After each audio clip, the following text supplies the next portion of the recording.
નમસ્કાર, હું કાનન માંકડ. મિત્રો, આજે આપણે 3 એવા વ્યાયામ કરીશું જે આપણા પગનું લોહીનું પરિભ્રમણ છે એ વધારશે.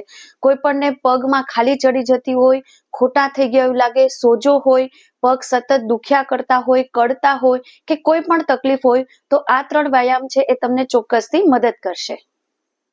પહેલા વ્યાયામમાં આપણે હીલ ઉપર આવવાનું છે.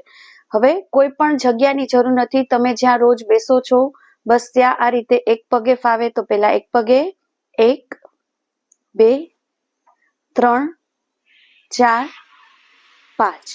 હવે આપણને એમ થાય કે આનાથી બ્લડ સર્ક્યુલેશનમાં શું ફેર પડે, તો આ નાના નાના વ્યાયામથી આપણા પિંડીમાં છે એ ઇફેક્ટ આવશે, સંકોચન શિથિલન થશે ને કાફ મસલ્સ છે, પિંડી છે ને આપણું બીજું હૃદય કહેવાય છે. માટે ઉપરથી નીચે તરફ લોહી આવે છે, એવી રીતે લોહી નીચેથી ઉપર તરફ જવા માટે આ બધા જ વ્યાયામ આપણને ખૂબ મદદ કરશે. હવે બીજા વ્યાયામમાં આપણે ટોઝ ઉપર આવવાનું છે. કઈ રીતે? જો આ રીતે.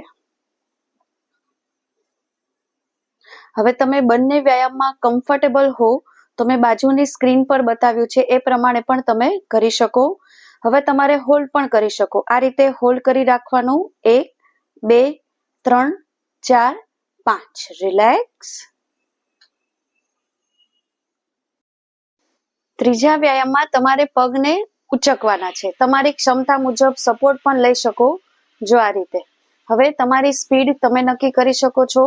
જો આ રીતે. પગને પછાડી શકો છો. હવે આ જ વસ્તુ તમે થોડું સ્પીડમાં કરી શકો.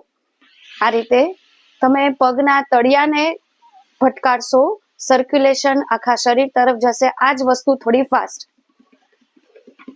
થાકો એટલે રેસ્ટ અને રિલેક્સ. તમને હું રિક્વેસ્ટ કરીશ કે આ 3 વ્યાયામ જો તમને મેં આગળ કીધું એમાંથી કોઈ પણ સમસ્યા હોય, માત્ર તમે 21 દિવસ ટ્રાય કરી જોજો. તમને તમારા દુખાવામાં, સોજામાં કે કોઈ પણ વસ્તુ હશે એમાં ચોક્કસથી ફેર લાગશે.